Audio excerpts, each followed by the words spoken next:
네, 오늘 데일리 브리핑에서는 퀀텀 FNA의 최운하 대표 연결합니다. 안녕하십니까? 안녕하십니까. 네. 자, 이 코로나19 사태 장기화로 이 경제적 어려움이 지속되고 있는데 이 연방정부의 구제안이죠. 이 스티뮬러스 패키지의 이달 내 시행 전망이 좀 긍정적인 것 같습니다. 그런데 이 예산이 말이죠. 1조 달러에도 못 미치는 그러한 적은 예산이 잡힌 데 대해서는 좀 아쉬운 점이 있다라는 지적이 나오고 있는데 어떻게 생각하십니까?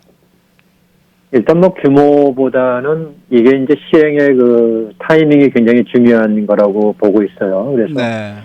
이달 말까지 시행이 돼야 되는 가장 중요한 이유는 전통적으로 그 실업수당을 받고 있던 분들은 상관이 없지만 비전통적인 방식, 이번에 팬데믹 때문에 생긴 그 새로운 특별 프로그램이 이제 지난번 케어스 액트에서 나왔던 네. 그 실업수당 프로그램들이 몇 개가 있는데 이제 이들이 이번 12월 말로 마감이 되죠. 그렇게 되면은 상당히 많은 분들이 갑자기 이제 수당 받는 게 없어지게 되는 아주 그 절벽 같은 상황이 올 수 있기 때문에 그 타이밍상으로 이달 말까지 해야 된다는 부분이 더 절박한 거고, 이런 점에서 이제 금액이 1조 달러에 못 미친다는 부분은 아쉬움이 있다는 것은 이제 민주당의 입장에서 볼 때는 더 광범위하게 해야 되지 않느냐는 의견이고, 공화당은 뭐 그렇게까지 할 필요가 없고 오히려 예산 걱정을 해야 된다는 입장이어서 이 부분은 이제 정부의 서로 간의 그 의견이 다른 것인 면에라고 볼 수 있고, 그거보다는 1조 달러 밑으로 해가지고 그래도 이제 하원과 상원 쪽에서 어느 정도의 의견이 많이 좁혀졌다 하는 점이 더 긍정적이고, 그럼에도 불구하고 지금 아직도 그 낙점을 못하고 있어요. 마지막 낙점을 못하고 있어서 사실 그 저희들이 그 뭐 거의 매일같이 쫓아가고 있는 그런 사안인데, 이 낙점을 못하고 있는 것은 참 안타까운 일이고, 오늘도 나왔지만은 결국은 이제 상원의 그 공화당의 원내대표인 맥커넬 의원하고 그다음에 하원의 펠로시 의장 간에 이제 좀 대면으로 만나서 좀 이 얘기를 해결해야 되는 게 아니냐라는 얘기까지 나오고 있죠. 그래서 이 1조 달러가 못 미치는 부분은 그렇게까지 크게 그 부정적인 영향을 가져오지는 않을 것이다 이렇게 보고요. 네. 오히려 12월 말까지 이 좀 신속하게 합의가 돼서 시행이 이제 바로 1월부터 될 수 있으면 좋겠다 하는 이런 점이 더 중요한 점이라고 보고 있습니다. 네. 네. 이번 코로나19 그 패키지 안에는 미국인 한 사람당 1,200달러씩 지불하는 그 내용이 빠질 것으로 지금 현재 예상이 되는데, 이렇게 되면은 소비 심리 면에서 부정적인 요소로 작용하지 않을까요? 뭐 개인들 입장에서 돈이 많을수록 좋은 것은 뭐 당연한 현상인데요. 반면에 지난번에 이제 1,200달러를 지불하고 난 이후의 효과를 분석하는 데 있어서 과연 얼마만큼 그 적절한데 돈이 공급이 되었는가 하는 부분에 대한 또 의문도 많이 나왔었고요. 그래서 이제 이번에는 1,200달러가 우선순위에서 밀린 거죠. 밀리고 그거보다는 바로 돈이 필요한 분들이 이제 실업 상태에 있는 분들이 필요한 거다 하는 이 부분이 더 그 지지를 받았고, 그래서 1,200달러의 지불보다는 이제 실업수당 수령 기간을 연장해주고, 그 다음에 추가로 그동안에 지급해주던 부분이 이제 그 600달러가 지난 9월 말로 끝났는데, 여기에 대해서 이제 좀 적더라도 더 해줘야 되지 않겠냐, 이런 부분이 강조가 되기 때문에 하는 건데, 이 1,200달러 지불 부분은 지금까지에 있어서는 좋은 점은 역시 이제 뭐 소비를 많이 일으켰다 하는 점도 있었지만, 반면에 돈이 많은 분들에게도 간 부분이 있었다. 소위 말해서 이제 직장 생활을 하는데도 연봉이 11만 불인가요? 10 얼마 이하가 되면 다 받으실 수 있었고, 그 다음에 17만 불까지는 계속 그 비율로 줄여가지고 가다 보니까 일종의 좀 이렇게 과외돈이 지불된 부분이 있었다 하는 그런 지적도 있었거든요. 네. 그래서 이 1,200달러가 지불이 되고 안 되고 부분보다는 실업수당 쪽에 강조되는 것은 정책 면에서는 더 적절한 그 결정이다, 이렇게 좀 평가를 할 수 있겠습니다. 네. 네. 근데 실업수당도 역시 뭐 600달러가 준다 그러더니 또 반인 300달러로 지금 줄어들었거든요. 이 실업자들에게는 이게 참 큰 액수일 것 같은데, 이 지난번에 절반 수준 아닙니까? 이건 어떤 영향을 미칠까요?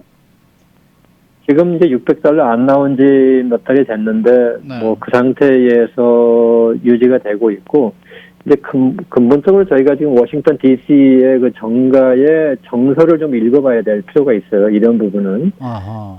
지금 워싱턴 정가에서 볼 때는 이 실업 문제는 여러 경제 문제 중에 지금 하나의 그 축인데, 그에 비해서 미국의 전반적인 소비가 지금 줄질 않거든요. 소비는 계속 늘고 있고, 소비가 늘고 있고, 그 다음에 이제 주식 시장이라든지 부동산 시장이 계속 좀 화랑을 유지를 하고 있기 때문에, 지금 전반적으로 볼 때 DC에서의 우선순위가 이렇게 뭐 실업수당을 더 올려준다든지, 아니면 그 어려운 분들을 구제해준다든지, 이런 쪽에서의 그 어떤 중심이, 무게가 지난 그 3, 4월에 비해서는 현저히 줄어들었다고 볼 수 있어요. 그러니까 만약에 지금 현재도 미국이 소비가 막 줄면서 기업들의 실적이 악화되고 뭐 은행권도 어려워지고 이래서 경제가 잘못하면은 그 아주 어려운 상태로 갈 수 있다라는 그 절박감이라는 것이 이 워싱턴 DC의 정가에서는 제일 그 큰 목표가 되겠는데, 이런 면에 있어서는 지금 경제가 나쁘지 않거든요. 그러니까 나쁘지 않다는 게 좋다는 건 아니고 예상했던 것보다는 나쁘지 않다, 이런 부분이다 보니까 이 그 추가 부양안에 대해서 이제 공화당의 입장을 저희들이 좀 그 이해를 할 필요가 있는데, 거기에 동조는 안 하더라도 이해를 할 필요가 있는데, 공화당은 전통적으로 그 정부 예산의 그 적자 나는 것을 굉장히 싫어하는 그 정강 정책을 가지고 있죠. 그래서 이런 부분을 최소화하면서 효과를 극대화하겠다라고 하는 그 공화당의 입장이 반영이 될 수밖에 없는 거고, 이제 민주당은 그렇기 때문에 여기에 대해서 조금 더 과감하게 나가자고 그동안에 주장을 해왔는데, 계속 민주당의 안을 주장하다 보면은 아예 타협이 안 된다 하는 이제 이런 수준의 문제가 나오다 보니까 공화당과 민주당의 서로 간에 중간선에서의 절충안이 이제 $300로 줄어들었다 하는 부분이 상당히 그 각광을 받게 됐고, 이러한 그 절충안은 결국은 이제 경제적으로 어디가 더 중점적이냐, 그 다음에 누가 더 효과적이냐를 결코 따지는 건데, 현재로 볼 때는 그래도 $300라도 나오는 것이 좋다라고 그렇게 생각하시는 것이 지금 현재의 경제 상태, 전반적인 소비, 전반적인 생산, 그 다음에 주식시장, 부동산 시장이 괜찮다는 전제하에서 그래도 조금 어려운 실업자들을 위해서 도움을 준다 하는 이런 상태로 이해를 하시는 것이 가장 그 합리적이다, 이렇게 평가할 수 있습니다.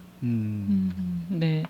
자, PPP 대출의 경우에는요, 스몰 비즈니스를 위한 그런 구제안이긴 한데, 그런데 대기업들이 많이 받은 그런 내용들이 속속 알려지면서 실효성에 좀 의문이 들거든요. 이 부분에 좀 보완이 필요하지 않겠습니까?